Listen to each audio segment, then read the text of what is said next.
His mouth wrote checks that his ass couldn't cash. Welcome back to Big Stevie Cool 1872. Todd Cantwell set to leave the football club. It looks like it will be announced in the coming days. And you guessed it, he's joining Trabzonspor. I don't know what's going on over in Turkey, right? But they obviously have a Rangers fetish, which is good. If they want to sign all our rejects, go ahead. I'm not going to stop them. Recently got beat 1-0 in the Europa League, though, so it's the same losers going to drag that club down. But Todd Cantwell, alright? Todd frickin' Cantwell. 2.5 million is the fee. Initially, it was going to do a live talk with this guy, but you know what? It's not even worth my time on a live. I may as well just talk about him for 8 minutes, 5 minutes here, whatever. It just has to happen, right? He had to leave, and I mean, I'm hearing 2.5 million or 3 million. Pictures were spotted him last week with his suitcase. I think he had a pink hoodie on up Mars. Boarding a train at Central Station. Probably going down to London to do some form of medical or I don't know, sign some document. I honestly I don't know, right? Doesn't really matter. Looks like the deal now though is being sped up. But it's like, look, let's just flash our eyes back, right, to like December 2022. Club wasn't doing too good. Seeing a recurring theme here, but Beale was just then. We'd beat Bayer Leverkusen 3-0 in a friendly. Looked alright. Beat Motherwell 3-0. Came back for 2-1 down against 2-1 down against Aberdeen. We'd won a bunch of games in a row. Things were looking no bad for Rangers. Linked with some players. We were linked with Nico Raskin. We were linked with Todd Cantwell. Two players that were supposed to revolutionise this midfield. Did they? No. Yeah, at least with Raskin. I think there's still a player in Raskin. And I see Todd Cantwell, right? See if he just shut up and closed his big fucking mouth. I think he could have done something at Rangers, but you know what? He couldn't. He couldn't. He has to be in the limelight. He has to be there. He just couldn't accept being second best. And, well, I mean, I say he couldn't accept. It's funny, he couldn't accept being second best while all the time being part of a team that was second best, which he, contributed to, because the guy's just a fucking pissing me off, man. Loser. Then, of course, we drew 2 each in the Old Firm. Then we brought Raskin and Campbell in. And in the final 6 months of the 22-23 season, I would dare say they were like the only bright sparks of that team. There's a few other players that can hold their head up as well, but anyway, those two. Then Todd Cantwell last season, just I don't even know. Had we periods, just like Lundstrom, he had periods where he was good. Yeah, great. I remember at Fir Park he made it 2-0.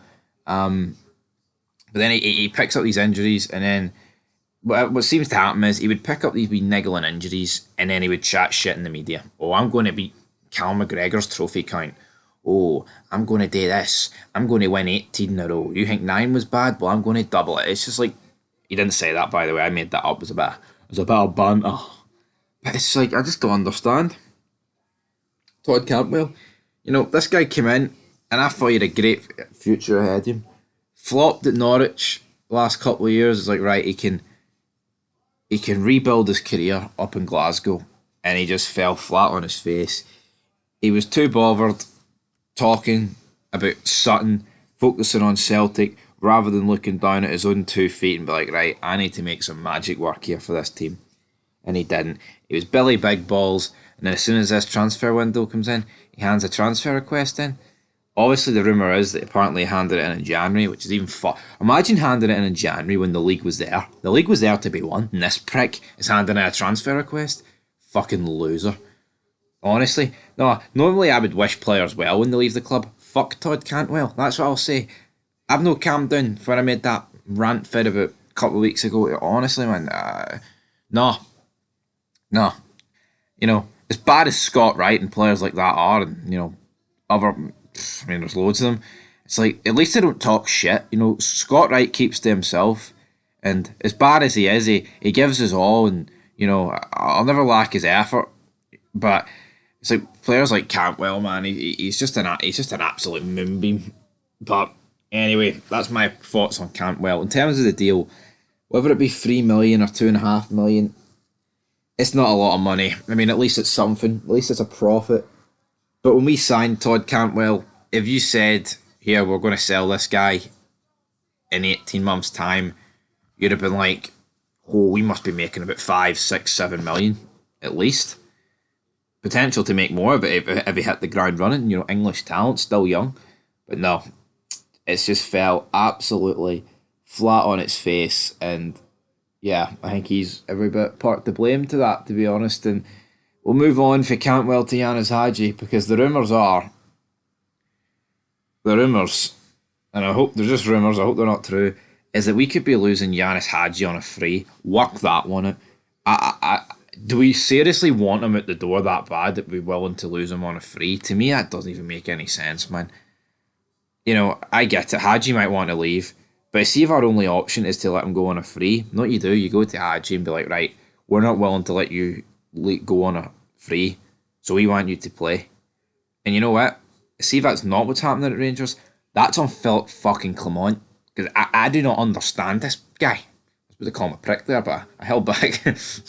Oh, Michael Stewart called Todd Cantwell a prick. Well, Big Stevie called him a prick, right? And there's no two ways about it. I'm calling Todd Cantwell a prick.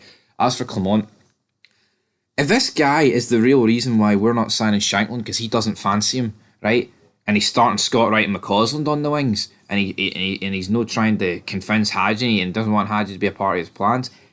Philip Clement, people can be like, oh, it's these players down in tools. No, it's Philip Clement's picking the team.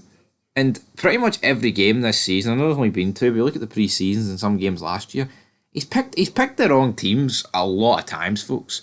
Now against Kiev, we got a positive result, so you could say it worked, right? But at the same time, the guy, I think Clement just chats shit. I think Clement has got a bit of Cantwell about me, just talks absolute shite. You can definitely see why those two would butt heads quite a lot.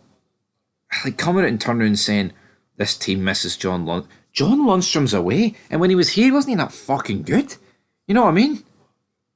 Oh, like you would have thought, Lundstrom get injured in that Leipzig game, and then against Frankfurt, like say he couldn't play. That's when you turn around and say, "I we missed Lundstrom today." No, you don't turn around and say you missed Lundstrom after he fucking bottles it single handedly at Parkhead. Damn, know what I mean? Anyway, guys. That's this video. Be back later with a Motherwell preview. First game of Hampden. It's good seeing all the wee stuff get put up there. It's our home. We've got to make it count. So until next time, peace.